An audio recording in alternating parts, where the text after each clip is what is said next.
Bismillahirrahmanirrahim. Assalamu alaikum and welcome to Sports Extra. I'm your host Ahmed Nawaz with the latest roundup of sports today. Let's take a look at what we're discussing.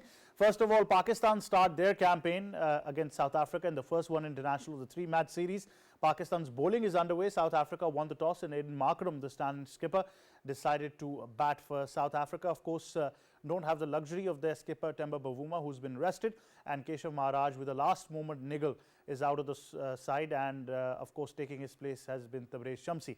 But so far they've started off decently. A couple of overs have been bowled. Pakistan of course announced they're playing 11 a while ago as well, and we saw that it's the same traditional playing 11 that we see, but they've gone batting heavy with Irfan Khan Niazi added at number 7 and 3 fast bowlers and 1 spinner in Abrar.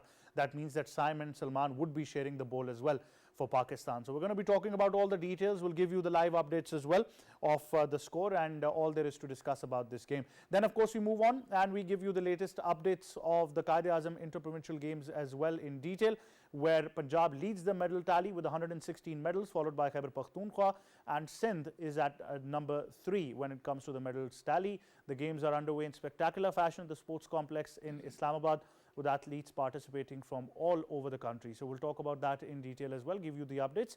Then of course we move on and we discuss some more particular things on Sports Extra as well. We talk about the Border Gavaskar Trophy. We give you all the updates about India, and it's been Jadeja and Rahul, and then of course later on Bumrah and Arshdeep, Akashdeep to be precise, who've really saved the match. Because India was looking to be follower on, but it was a brilliant performance by them as well. But I've got to give a lot of credit at the moment to KL Rahul and Jadeja, because out of all the misty clouds, the only ray of sunshine was KL Rahul. The way he performed brilliantly with the bat, followed by Jadeja, they really put India back into the game as well. They still of course trail by 193 runs. They've got a wicket remaining. Of course, but Pat Cummins taking 4 wickets, Australia would be a bit gutted. They would have expected to bowl them out, but that didn't happen as well. So that's also on the show. We'll give you all the details. The series of course is tied at 1-1, and after this test match 2 more test matches to go. Time now to introduce the guests. First of all, in studios we've been joined by sports expert Malik Usman Ahmed. Assalamu alaikum. How are you, sir? Walaikum assalam. I'm doing well. And we've also been joined by cricket expert and analyst Sabir Hussain. Assalamu alaikum. How are you? Walaikum assalam, Ahmed. I'm good. Thank you so much. Thank you for joining us. And we've also been joined by senior sports journalist Syed Haider. Assalamu alaikum, sir. Welcome to Sports Extra. Walaikum assalam, Ahmed. Thank you for getting me in your show. How are you? I'm very well, sir. Thank you very much for joining us as well. Now, of course, we start off with Pakistan against South Africa. A bit of history into the ground and its conditions as well. Let's take a look at this report.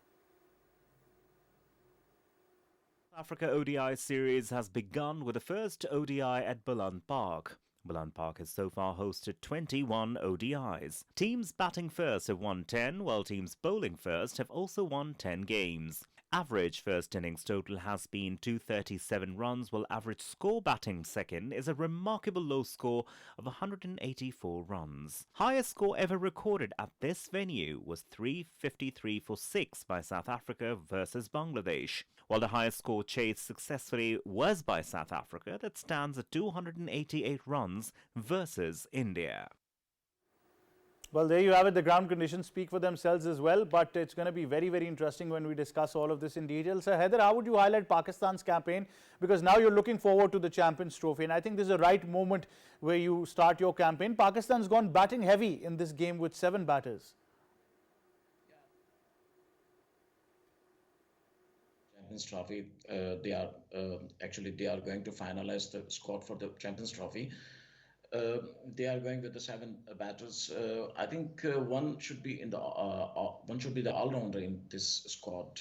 I cannot understand why the Irfan Khan Niazi is in the team, because his performance is not up to the mark which we need as a batsman at number 7. It could be better someone all-rounder should be in the side, because all the teams at this moment, international teams, they have someone at number 7 or 8. Someone the all-rounders. In Pakistan, only the 5, 6, 7 batters, and then talenters. Shaheen Shah Afridi could be said that he is such type of the player who can bat at any time, or Naseem Shah. But otherwise, we are not seeing someone in the batting side like Abdul Razak or someone the all-rounder. We could use someone, Amir Jamal. He could be the batter in the team to work as all-rounder. But in the end, if we see, it team is looking a good, compact team. It's well composed. They have won the series against Zimbabwe, Australia. Mainly, the main thing is that they have won against Australia. So now they are going to take on the South Africa. And before the Champions Trophy, I think it's the final step for the Pakistan cricket team to get someone for the Champions Trophy at finally. And who would be in the middle order all-rounder? This question will be remained. Well, I think one silver lining is that you're going batting heavy. Is that you give your batters an opportunity and you back yourself to chase any target that's given to you, because South Africa, of course, won the toss and they're batting first. Usman, how do you see this playing 11? Irfan given an opportunity at number 7, Pakistan going batting heavy, and then Kamran Ghulam makes up for that middle order. Looking at this Pakistan team, most of the players have been performing for the past 1 to 3 years, and there is not a major change in this batting lineup apart from probably Saim Ayub. I think he's going to get a consistent run, one left-hand batsman. If you go through the batting lineup, we are also right-hand batting heavy as well. So it's a kind of one-dimensional batting lineup. You can have more number of batsmen, but how many of them are fizzy players in the middle order? I don't see any one of them. Apart from Babar Azam, how many of them are world-class players? I'm not so sure. Rizwan, for that matter, is a bit consistent, but a consistent 30-40 is not going to create a huge hole in the opposition side. Likewise for Salman Ali Agha, and then he's not a fizzy player, is a Najjar. Then you have Irfanullah. I'm very excited looking at how he bats in this batting lineup and where he bats in this batting lineup. I think he is someone in this batting lineup who can actually up the ante, but we will have to see where he bats in the batting order. And then you have Kamran Ghulam, and this is the batting order which is pretty much consistent as far as their pacing of the innings is concerned. Include in that Abdullah Shafiq as well. 82 strike rate, 38 is the average. So all in all, I think apart from Babar Azam, you don't see any one of them who can win you games single-handedly. And then you have only 4 bowlers. So certainly Kamran Ghulam, Salman Ali Agha and Saim Ayub are going to fill up the 10-over quota. This team looks more like the 90s or early 2000s Indian cricket team, where they used to rely on some Muhammad Kaif at number 7, Yuvraj at 6, and they're dependent on their batting order, and they had 4 bowlers where the 5th bowler quota was filled up by Tendulkar, Sehwag and Yuvraj Singh. I think it's a huge challenge. With one-dimensional team, I don't think it is going to do much wonders for this Pakistan team, especially looking ahead of the Champions Trophy when this is the last ODI series before the Champions Trophy. Certainly, you've got to think and plan ahead as well. I think that's a phase that's been missing from Pakistan cricket, but we certainly hope that we are eagerly working on that as well. Sabir, how would you define this right now? Because obviously, like I said, South Africa have decided to bat first, so Pakistan now are in for a chase. But going batting heavy, you should be comfortable chasing a target down, but what kind of target? Look, I mean, again, it's an important series for both teams. I mean, especially for Pakistan, because they are basically, they have included a couple of new faces in this particular squad, like Kamran Ghulam, on the basis of his domestic performance, and also Irfan Niazi and Tayyib Tahir as well. But looking at this particular match in today's, I mean, basically Mohammad Rizwan, Babar Azam used to basically, both of them basically wanted to chase all the time, whether they are playing ODIs or T20s. So I mean, good toss to lose by the way, because they have a big batting lineup till Irfan Niazi. We have seen this young kid who has been performing exceptionally well at domestic circuit, and also his new very short career as far as his T20 is concerned. On the basis of T20 performance and also in domestic circuit, he has been included in the ODI side. But we have to look at at the bowling department, because we basically heavily rely on Shaheen Shah Afridi's initial overs, and also Naseem Shah's spell, especially in the first 10 overs. The transformation of Haris Rauf from T20 to ODIs has been phenomenal, but he has to be consistent. We have seen he bowled well in Australia, but he struggled a lot in South African pitches. So basically all 3 bowlers, these are basically main bowlers, they are nowadays experienced enough to basically win you matches, because they have been playing for Pakistan in all 3 formats, I would say, except Haris Rauf. So they need to perform. This is the time, basically, the kind of experience they have had, and the kind of matches they have played, especially in all kind of condition, in Australia, New Zealand, South Africa, England, Pakistan, UAE as well, and in India as well.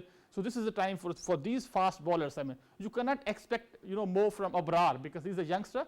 He has been recently included in the ODI side, but it will be interesting to see how basically Mohammad Rizwan bats himself, because We have seen he struggled a lot, especially in his early inning. He's not kind of a Babar Azam kind of a player, basically like of Virat Kohli, who basically feel comfort as far as his initial deliveries are concerned, balls are concerned. So Kamran Ghulam will be the key for Pakistan, because I am desperately waiting for Kamran Ghulam, because technically he's a sound. He basically loves to bat top of the order, but unfortunately here in Pakistan you never know. Like we have seen the situation with Haider Ali. We have seen in the past a couple of so many youngsters as well, but it will be important for Rizwan to basically give Kamran Ghulam ahead of him. Well, certainly, but I think Rizwan's position itself is a big mystery. But Usman, do you agree with Sabir that Kamran might or should be playing above Mohammad Rizwan? Yeah, certainly that was my point of view as well. I think Kamran Ghulam playing as batsman, as a specialist batsman, has to bat above the wicketkeeper batsman.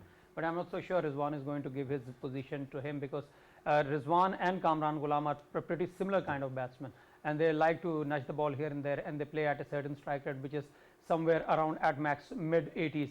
So they are not any different in style as compared to each other. Both are right-handers, so that element of right-left combination is also out of the picture.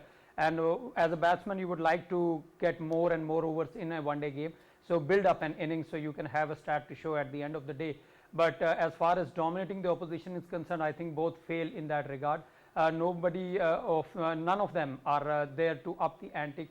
So having a similar kind of batting styles, both being right-handers, both being one-dimensional batsmen, I don't see Mohammad Rizwan surrendering his number 4 position to Kamran Ghulam to have a go at the opposition. Well, certainly, I think that would probably be the case, that we see the similar position they're stacked in, that they bat there as well. But Sir Haider, it's a defining moment for Babar Azam. This is a kind of surface where he likes to back himself. The ball comes onto the bat, and you are on for runs if they're on offer as well. So balanced conditions over here. But this has got to be the time where he once again stamps his authority as one of the best in the world. Yeah, absolutely. This is the best time for the Babar Azam to build up his innings. A long time ago, he has got a big one for the Pakistan team. Now it's a time really for Babar Azam to perform, because the team is looking him, and he's the best batsman of the Pakistan cricket team. And if he cannot perform, then really Pakistan cricket team will be in some type of the errors that other batters they cannot do anything.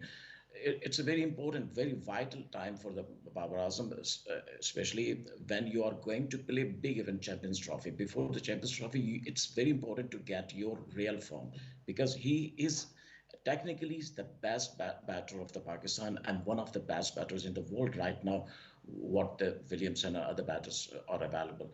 But problems that we are making a lot of expectations from the Babar Azam. It should be changed really. Other batters, they have to perform also same time. Otherwise, if the team is looking only to Babar Azam, then he cannot perform. Other batters like Abdullah Shafiq, he's in a good form. Saim Ayub is in very good form. They have to perform. Just right now, my colleague here has spoken about the Rizwan and Kamran Ghulam. So Rizwan also, he has to perform also. So if all the players, they will perform, then the pressure will be reduced on the Babar Azam. He can do something for Pakistan team. Otherwise, if the team will make pressure only on the Babar Azam, then he cannot perform. Secondly, I have to see the game plan, what they have made today. Will they use the power play or not, or will they go for to save the wickets in the first 10 overs, initial overs, and then they will go for a big partnership?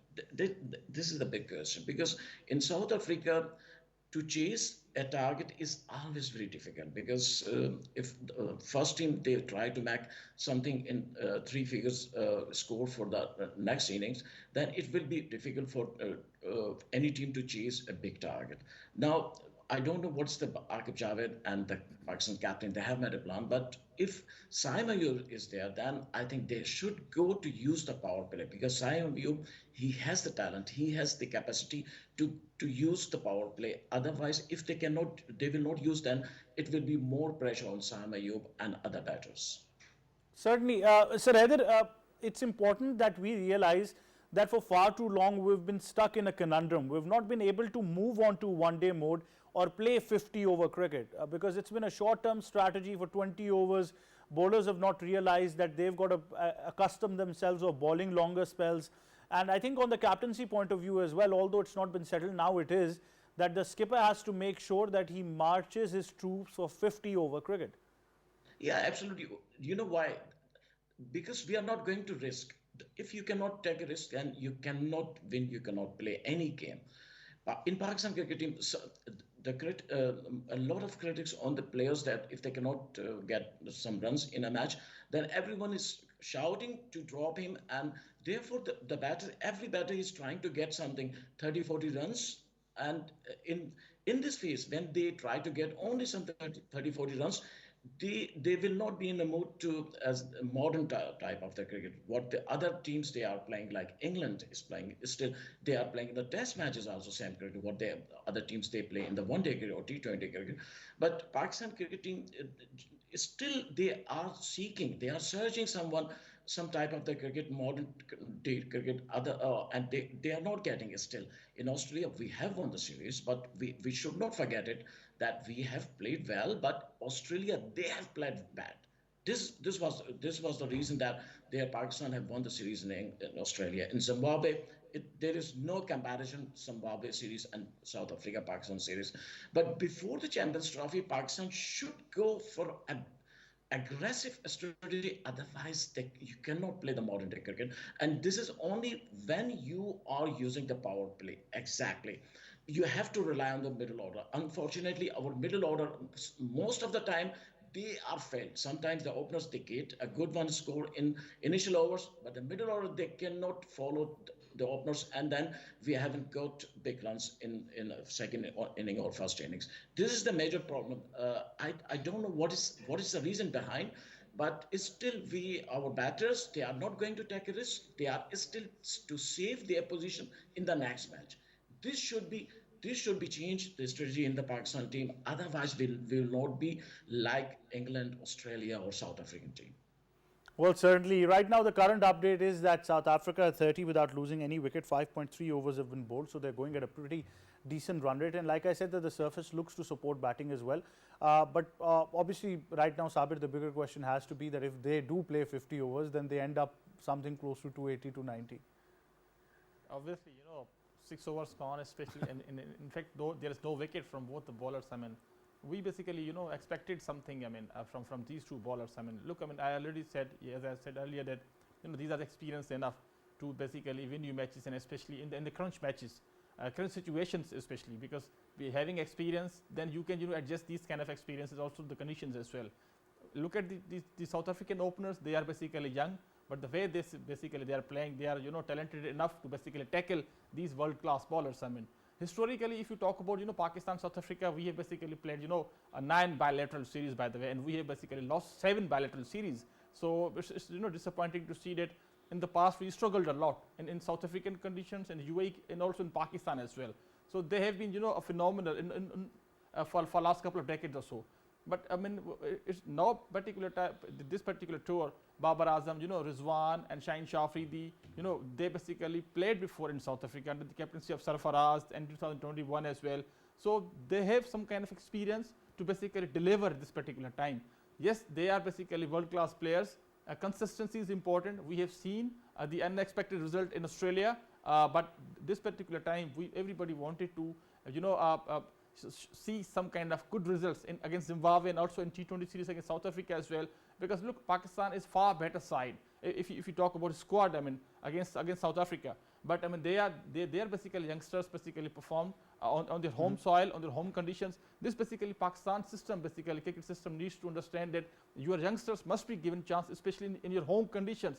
Then they can basically express themselves, in their home crowd. Yes, critically analyzing this, Usman, of course, we've been talking about the batting, but if you realize the bowling at the moment, you've gone with Abrar Ahmed. A lot of people would have wanted to see, Sufyan probably.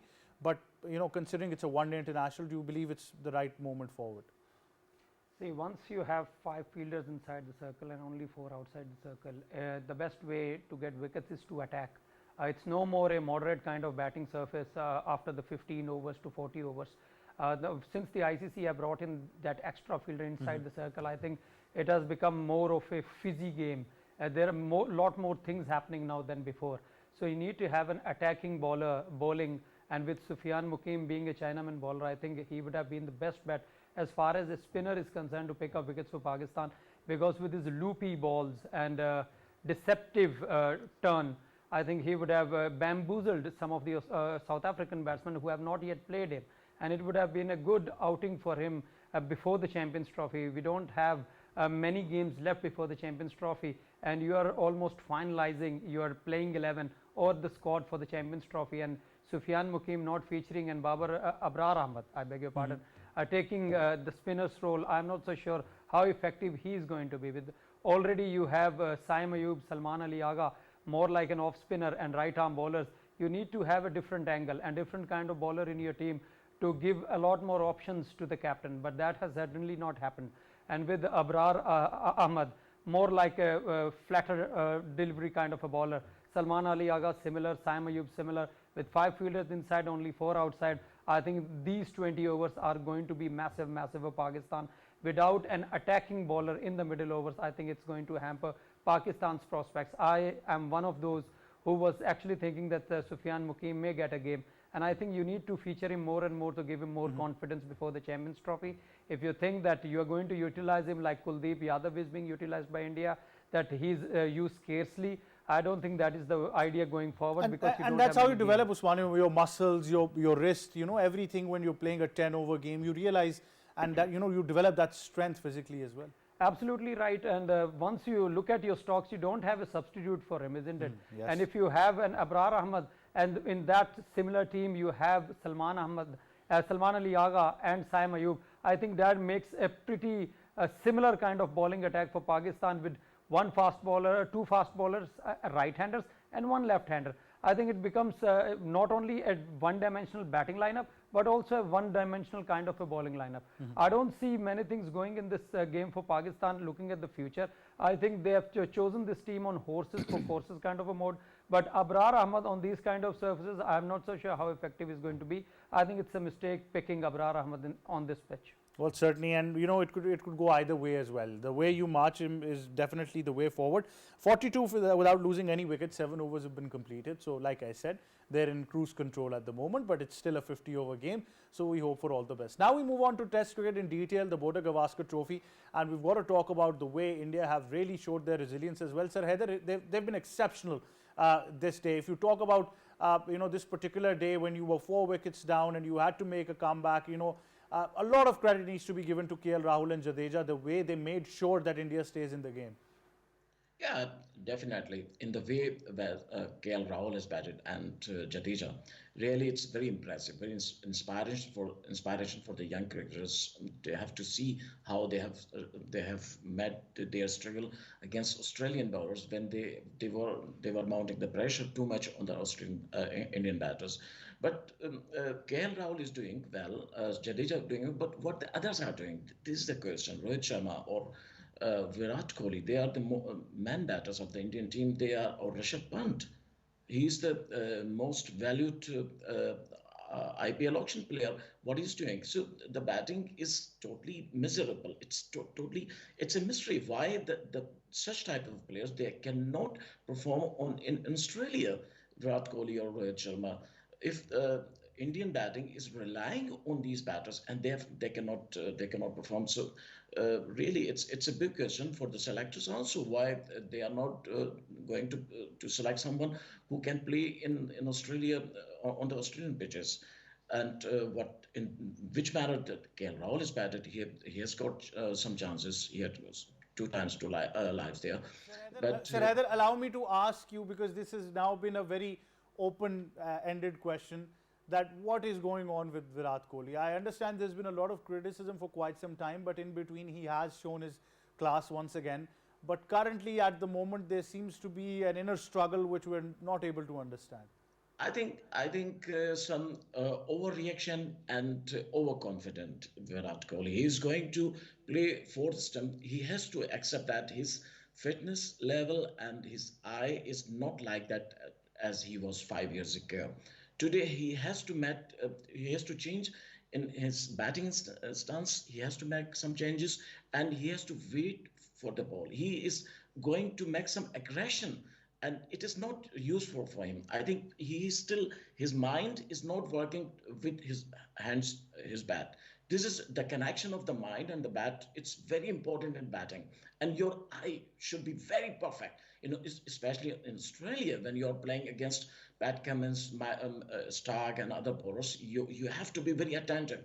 I think something problem like that, a connection, a combination of the mind and the bat is not at a very good level. Same thing is with Rohit Sharma. The fourth stump problem of Virat Kohli is not a new problem. It's a long time ago we are saying. Jimmy Anderson, he has mentioned many times that we have used Tim Robinson. He has mentioned we have used this problem of the Virat Kohli. We knew that he's not very good on the fourth stump, so we have got him out. This is the such problem in Australia. And Australia, everyone knows that the ball, it's rising there, and you have to make some changes, because if you play every ball on the front foot, then you cannot be successful. You have to go on the back foot also same time. And this is the main problem. I can see some major problem with the Indian batters, that they are not good, perfect right now on the back foot. Therefore, they are getting the problems. They have to change some in batting stance. Well, certainly, Sabir, how would you analyze this struggle now? Virat Kohli has certainly been under the radar at the moment, but India, credit to them that they didn't lose hope. They're still in the game. Absolutely. First of all, frustration for Australia, on day one especially, but they batted beautifully. I mean, look at Travis Head and the great, a legend, I would say, Steven Smith. He basically played a marvelous inning against a comeback century for him. And look, I mean, most of the guys are basically criticizing a lot Virat Kohli.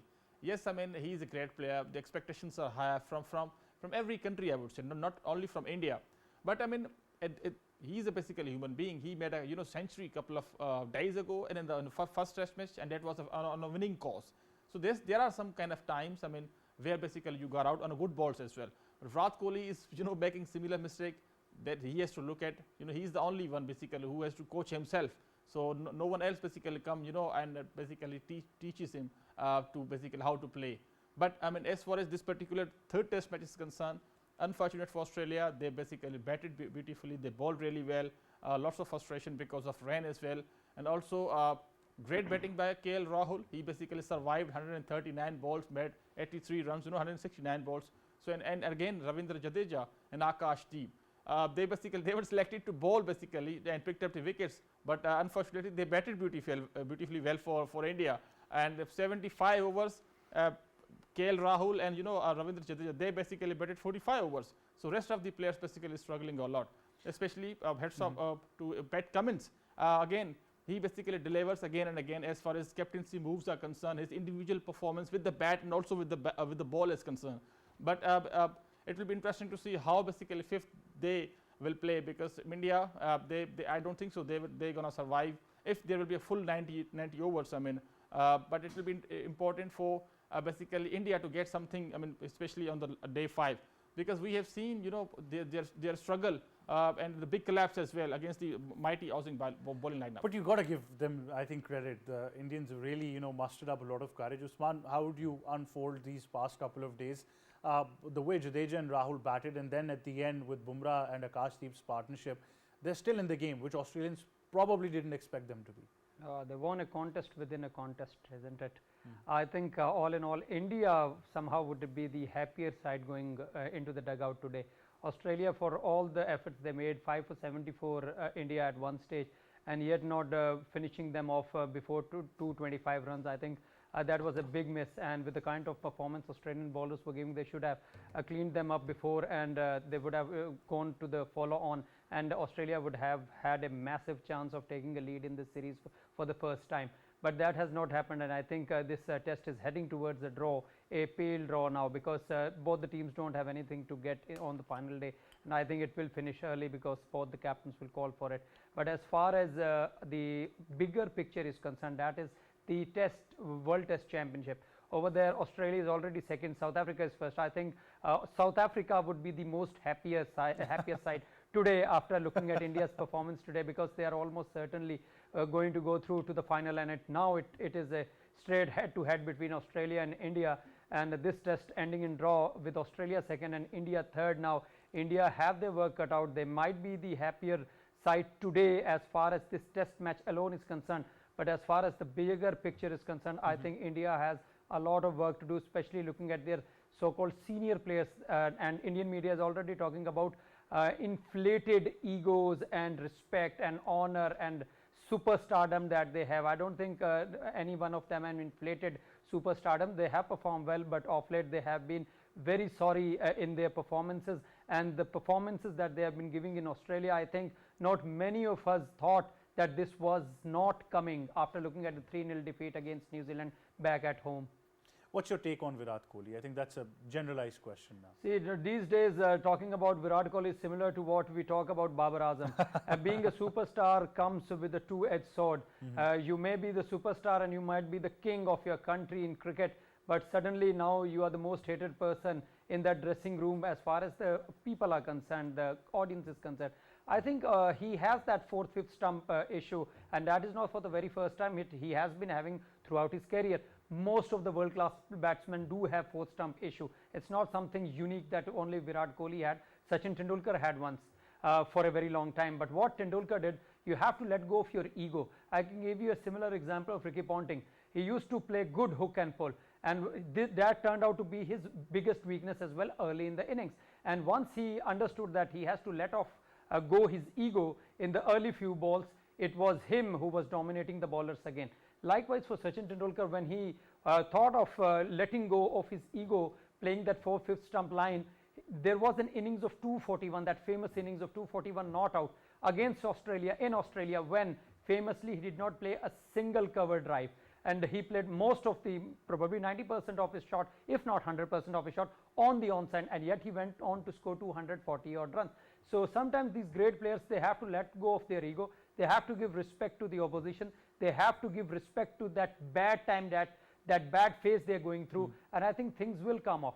Virat Kohli is not a bad batsman, certainly 30 test match hundreds, 47 he's averaging, probably the best batsman against Australia in Australia as far as Asians are concerned, and or among all the contemporary players for that matter.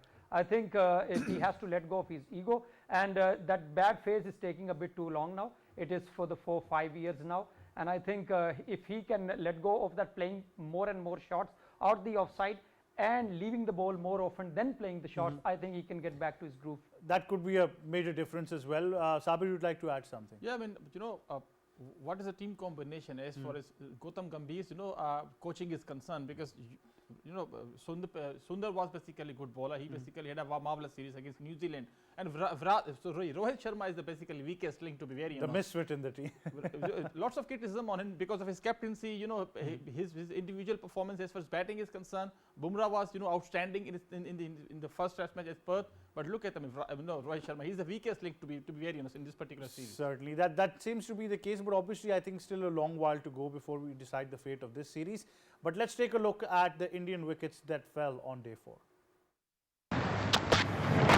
Edge and go. Oh no! Steve Smith. Quite unbelievable. He's a man that just catches everything, and he has put down one of the more regulation slips catches. That's an edge. Carey accepts, and Cummins is off and running. So to Australia. They're halfway through India.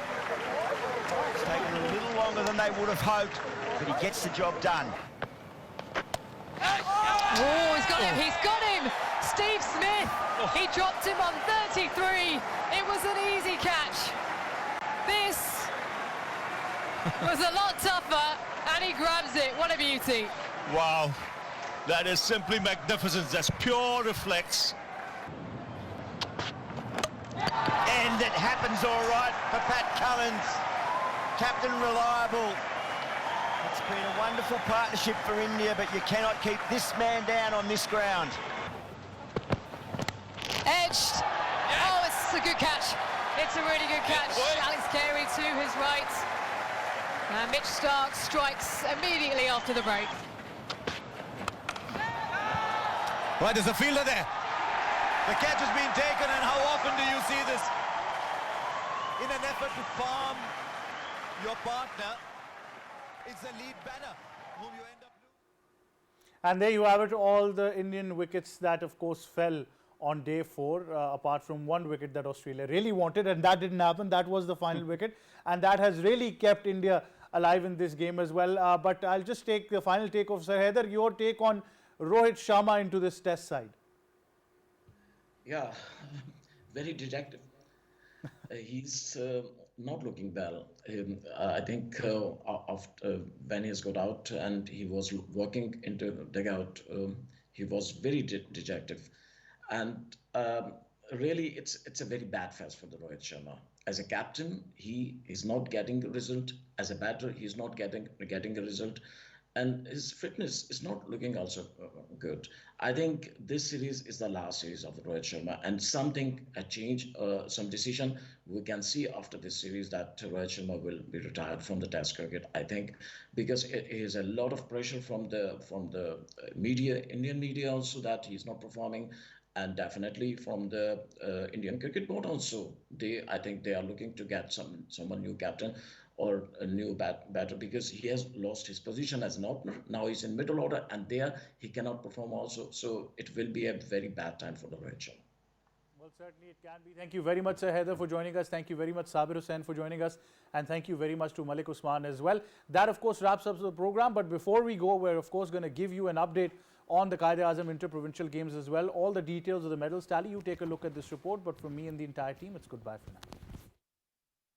Quaid-e-Azam Inter-Provincial Games are underway at the sports complex in the federal capital, Islamabad, in a spectacular fashion. Athletes from all across the country are participating in various sports. So far, the medal tally stands at the following: Punjab 116, Khyber Pakhtunkhwa 51, Sindh 43, Balochistan 39, Islamabad 37, Azad Kashmir 17, while Gilgit-Baltistan teams have secured 10 medals. Details of the medals won by successful teams so far are: Punjab's athletes have won a total of 116 medals, including 53 gold, 40 silver and 23 bronze. Khyber Pakhtunkhwa has secured 51 medals with 10 gold, 17 silver and 24 bronze. Sindh claimed 43 medals consisting of 11 gold, 13 silver and 19 bronze. Balochistan won a total of 39 medals including 12 gold, 10 silver and 17 bronze. Islamabad secured 37 medals with 5 gold, 6 silver and 26 bronze. Athletes from Azad Jammu and Kashmir won 17 medals in total, comprising 1 gold, 4 silver and 12 bronze. Gilgit-Baltistan earned 10 medals with 2 gold and 8 bronze. According to the Director General of the PSB, a total of 313 medals have been distributed so far, which include 92 gold, 92 silver and 129 bronze medals. The Games are being held in an enthusiastic and vibrant environment, with athletes participating passionately and spectators showing great interest.